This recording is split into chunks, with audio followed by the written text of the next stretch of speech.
You'd think after a video about Sonic Adventure, we would be covering Sonic Adventure 2. But I went back and checked out the Sonic Adventure 2 video and Chow Garden video I already made, and aside from the fact that I threw a whole bunch of mods into the gameplay because I was feeling ambivalent at the time, I think I still said everything I really wanted to say about SA2 in that video. I do believe SA2 is a better game than SA1, but I still like SA1 more because I'm the worst kind of person. So that means the next thing we have to talk about is Sonic Heroes, and that's not a topic that I ever really like approaching because a lot of people like this game a lot, and I am not too crazy about it, and I think I've finally figured out why that is. This is another game where we have selectable stories, and as much as I think that that can work, as shown by things like SA2 and Sonic 06 of all things, the story or campaign selection here is incredibly bare bones because the story of this game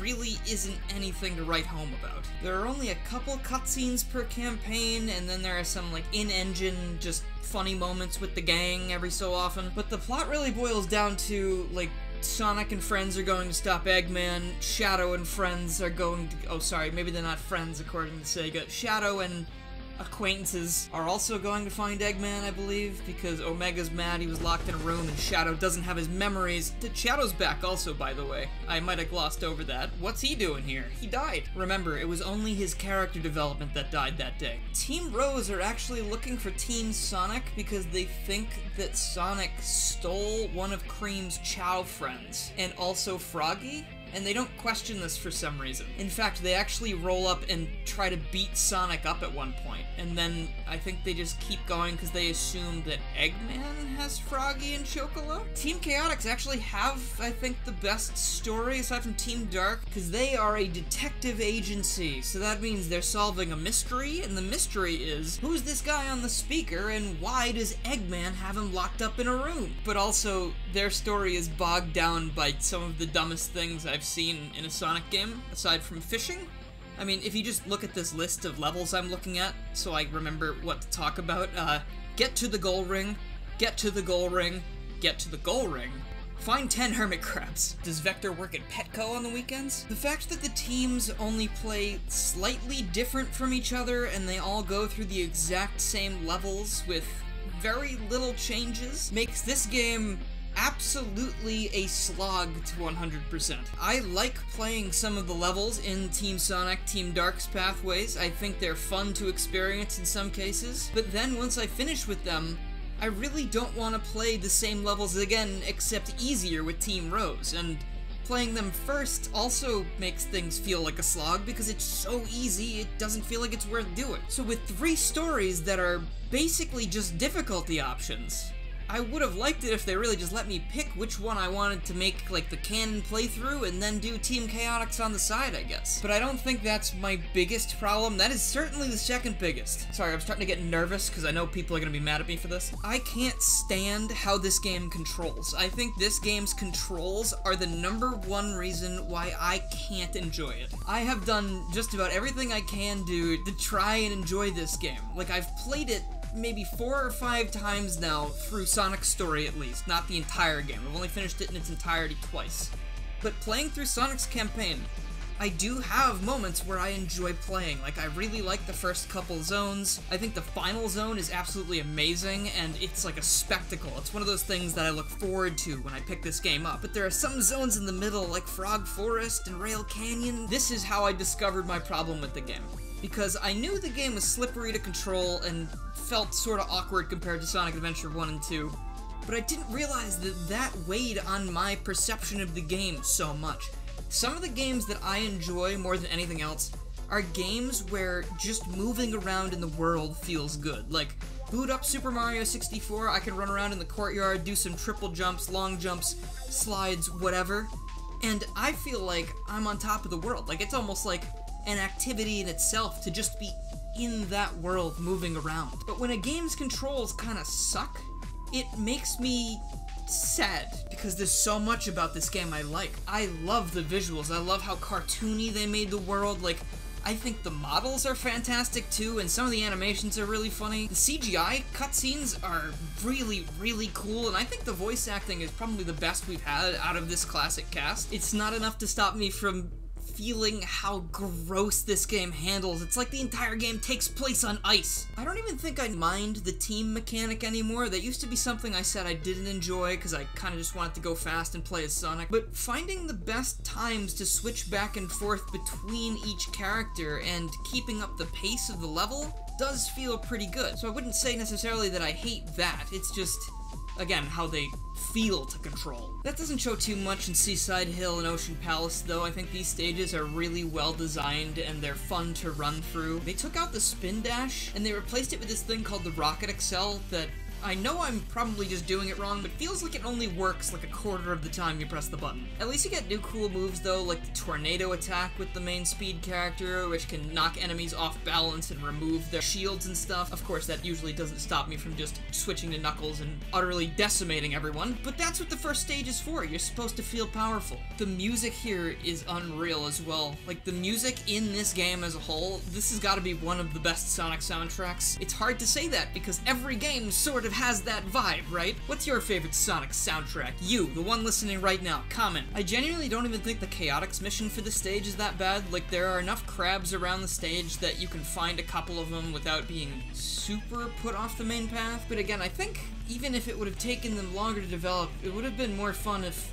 each team didn't play every single stage, or maybe they had like a completely alternate stage to run through. Or again, that could be a point for having less teams to play as, but I think people like having a lot of playable characters, so maybe there's some other way you could compromise, get this working better. The bosses in this game remind me a little bit of Super Mario Sunshine, because they end up sort of just being the same things over and over again. Like, for instance, first boss here we have the Egg Hawk, and then after Rail Canyon we have the Egg Albatross, which is the same boss as before except on top of a blimp, which makes it different while the Egg Hawk isn't the thing you're chasing. But other than that, we just have random robot gauntlets that don't really offer much challenge. Like, if you're not paying attention, I guess they can get the drop on you, but once you've played the game before, like, you sort of know what to expect and it's a total non-issue. And then the final boss, oh gosh. Okay, like, as a whole, I think bosses in this game, extremely weak. Not very much going on here that's even worth talking about. You're usually just chasing Eggman, he's running away like it's Sonic Advance 2 or something, and you just keep slapping him with attacks until he falls over and starts crying. They kind of take too long sometimes, too. Like, Egg Hawk is fine, that's quick. But some of them can just go on for a while, and I'm not all about it. Especially the Egg Emperor. That fight needs to be, like, removed from the game via update. Please, Sega, we need this. Green Zone is next. There's a lot of green here, so if you don't like green, you might want to look away. This is another one I can get behind, not only because I like the color green, but also I think it's got some fun ideas. Like, there are some elevator sections here that have the gang fighting bad guys up an elevator like it was like a beat-em-up game or something, and there are even some light dash trails that'll let you get up to the top faster. And I've realized I am talking about these two acts as if they are just, you know, one big thing, which they kind of are. You get two acts to a zone and they follow very similar patterns, that being green and hexagons. But at the end of this one, this is one of those times where they do this cop-out thing where instead of fighting a boss fight, you just fight another team. And much like in Sonic Adventure and Adventure 2, these are not difficult fights unless the game decides they are. You can knock out Team Rose fairly quickly. You just keep mashing the tornado button and they just go away, and Sonic delivers the best line of dialogue I've ever heard in a video game. Marriage? No way! But later on, when you go fight Shadow, Rouge, and Omega, otherwise known as Team Dark, I do the exact same thing that worked the last time. I think the AI is just different, or it's just cheating? Like, Shadow hangs on like a pesky little fly, though this could be a way they're showing us that he is indeed the ultimate life form, even after all this time of being dead. Casino Park and Bingo Highway are one of my least favorite things in this franchise, I think. I don't mind a pinball gimmick here and there. This level is almost enough that I want to stop. The pinball physics in this game are absolutely atrocious. They feel disgusting to play, and the bingo rolling down the highway sections They work okay for the most part, but I find it really easy for some weird bullshit to happen and knock you off the stage. And then of course you have Robot Carnival at the end, and I already mentioned how I think that's kind of boring, because it is. Eggman surely has better creations than that up his sleeve. I mean, he did invent the Motobug after all, and you know, that brings up a good point. You should go check out my friend Pip Productions' channel, because we're making an animated series about a Motobug. Episode 1 is even out right now. I'll put it in a little card up there for you. Rail Canyon is a zone that I think I would like if the rail grinding felt good, but it doesn't.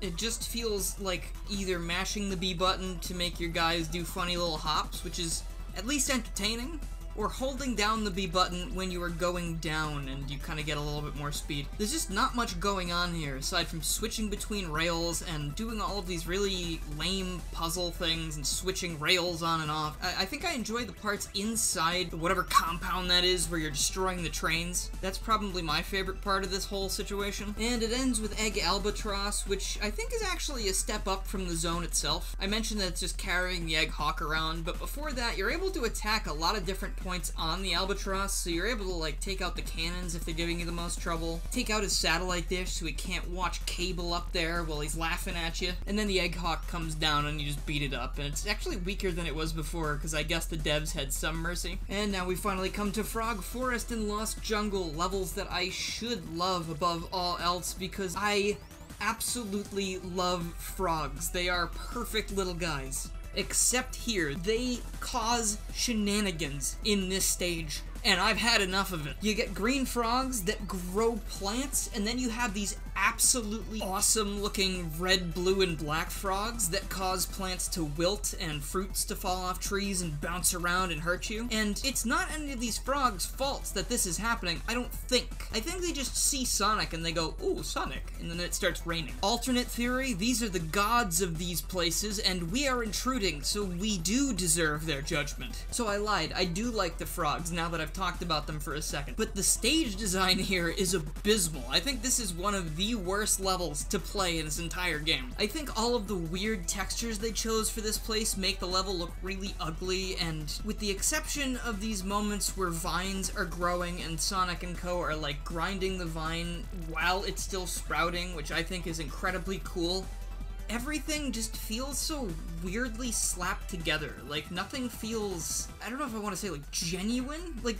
some of the other levels feel like, okay, these are levels. These are levels that someone intentionally put together that feel good. But this one just feels like a whole bunch of mishmash of weird floating islands and platforms and occasional segments where you can fall in water, and it's just gross. And then I think it has something that scarred me as a child, the alligator chase. That was something that I just straight up would not get past in this game, and probably one of the reasons that I do dislike this stage so much. It's like a deep-rooted hatred. It's not even that hard, it just goes on way too long. Sorry, Vector, this is what peak crocodile performance looks like. This level also marks the first time that Sonic and Co see Shadow after he died in SA2, and nobody really cares because this game doesn't really have a story. We also fight for no reason here. Like, Team Sonic is going after Eggman to stop him from destroying the world, and Team Dark is going after Eggman to see what the heck is going on with Shadow, but clearly there can be only one, so fight to the death immediately. You know, the theme of Sonic Heroes. You can do this on your own. We're finally back to stages that I enjoy, with the spooky atmosphere of Hang Castle and Mystic Mansion, and let me tell you, I would hang out at this castle. At least as long as my arms would allow me to, that is. I love the music track for both of these stages. They are perfectly spooky. Like, you just get into the atmosphere of this run really well. I think whoever designed this stage in particular was able to just have a field day, and I'm really glad they did.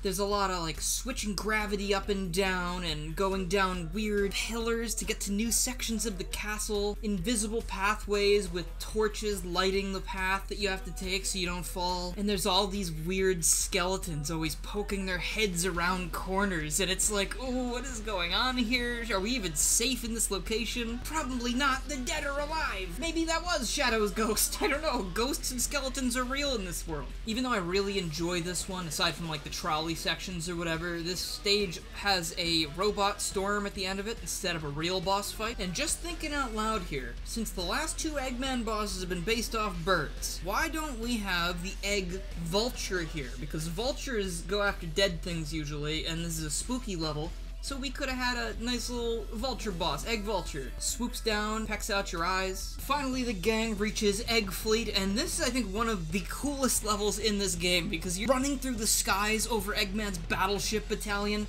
and you're taking them out of the sky with nothing but your fists and the power of friendship. One really effective thing I think they do with this level is save some new enemies for this portion. Like, they have these, like, Gundam-looking guys that shield from your attacks, and while it's annoying in the moment, it's really cool to see Eggman's, like, biggest and best henchmen out there trying to protect the battleships. And then Final Fortress is actually a little bit of a hellscape if you're not careful. And that goes quadruple if you're trying to get all of the Chaos Emeralds in Sonic's story, because Final Fortress, bringing that key to the end of the level, good luck, honestly. Doing it as Team Rose is even kind of difficult. That's how I prefer to do it, because at least it takes less time, but there are so many hazards and so many forced combat encounters in this level that it's almost not worth trying. The special stages aren't even really that worth it. They just stick you in like a giant tube full of balls, and you gotta run and catch the emerald before it gets away. I'm pretty sure you're able to mix and match who collects what emeralds, so you don't need to get them all in one run, which I can appreciate, but you still gotta complete every single story and have all the emeralds to access the final story. And standing in the way of that is Egg Emperor, one of the worst things in the universe. I'm going to keep upping the stakes here. The galaxy. That's smaller than the universe, I think. Egg Emperor is infuriating in this game. You have to run down a corridor towards a jump pad, and then jump towards this arena where he'll start fighting you with regular attacks. But when he's running back and forth, like trying to hit you with his lance and trying to stop you from getting to the arena, it just feels really cheap and haphazard as to how he does that. Sometimes he'll like stop and turn around and come back at you suddenly. I think I was going off of a ramp or going off of one of those like tornado poles that throws you to the next destination, and he just rushed up to me and hit me out of a scripted event and killed me. And it's not even the only time that's happened. Like, this happens frequently in this boss fight. And I think if things are killing you when you cannot defend yourself at all, that is absolutely abysmal design. It probably would have been a lot better if they just stuck everybody in the circular arena and had the entire fight go on there. Maybe he could keep resummoning those cannons so you could keep breaking them to get energy for your Team Blast. Not that the Team Blast is necessary, but it could make it go by faster and also eliminate some hazards. Because this guy does take a lot of hits too. Like, even from Knuckles, and he's fully upgraded, this guy won't go down super easily. And that Eggman PNG on its chest will haunt me till the day I die.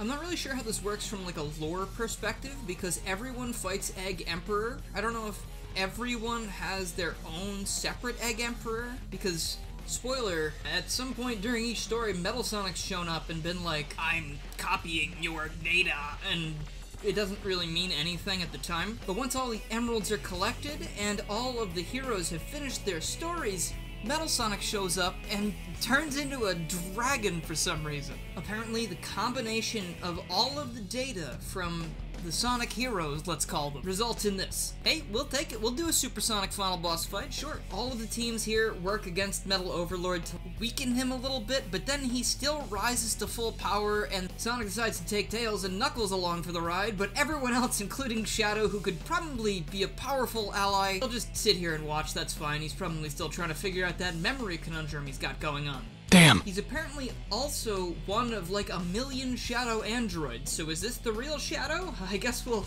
find out in the next game. What I'm Made Of might be one of Crush 40's best songs, but I think this is the weakest 3D Supersonic boss fight we had at the time, and might still be now. Don't get me wrong, this is cool as hell. I love this entire area, I love floating around this place. But the way you fight him is really stupid, because you're just trying to get your Team Blast meter up, and if you just keep spamming Thunder Shoot, eventually it just fills up all the way, and that's how you destroy this amazing final boss You just keep mashing the B button until he dies. The stakes also feel a lot lower than they did last time. Like, we had the Ark crashing into the Earth and two characters fighting to save everything they know and to save the promise that they made their best friend. And here we just have Sonic going, "We're friends, so you lose!" I don't know, man. I like my friends, but we're not gonna be able to beat a dragon. It's just gonna be that plain and simple. As the game comes to a close, status quo is restored as if it was a cartoon universe,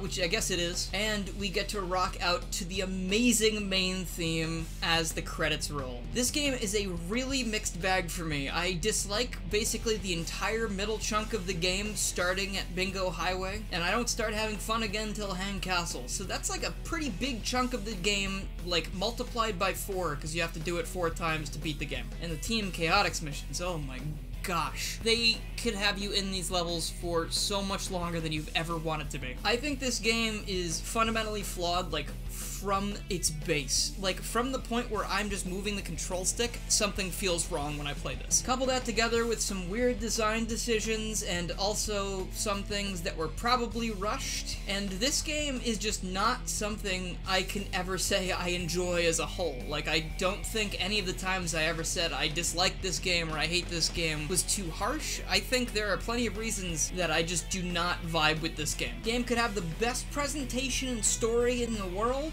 and if it plays bad, that's just it. That's where I'm standing. That being said, if you don't think it plays bad, and you enjoy this game a lot, that's fantastic. I'm really glad that you can enjoy this game when I can't. And I know that's the very, like, please don't tear me to shreds in the comments thing to say at a point like this, but I genuinely just think that if I enjoyed the controls, I would think this game was amazing. That's part of the reason I like Sonic Adventure and Sonic Adventure 2 so much, because there's so much you can do with the things at your disposal, but in Heroes, control could just never compare to what came before it. I'd love to hear what you guys think about this game. Tell me all of your favorite parts of the game in the comments, all the things you hate about it. Tell me anything in the comments, honestly. Sorry about that. Years of the algorithm has done things to my brain that I'm not happy about. But thanks for making it to the end of the video. If you enjoyed this and you haven't already, please make sure you subscribe, click the bell, follow my Twitter, and join the Discord to keep up with more Sonic and other things that aren't Sonic, because I do a lot of things. Please also leave a comment if you made it this far, because not a lot of people do, and now you're in the secret club. Nice work! I'd also like to give a huge thank you to my current supporters, who are Marowaki, Brady Hilkemeyer, Mimic, Noah Wizbios, Danny Lee Dauber, Faye, Minty, Megatrafficone, Dax, ScratchTech64, Ty Little Tech Guy, Jeremy, Crystal, Chaos, Dork in a Hat, and on Patreon we have Noah Wizbios again, and Gino the Puppet. Thank you also to everyone who's supporting in the $1 tier, and if you would like to become a channel member yourself and support me making videos like this, please go and check out the join button below the video. Thank you so much for watching, and I will see you all next time.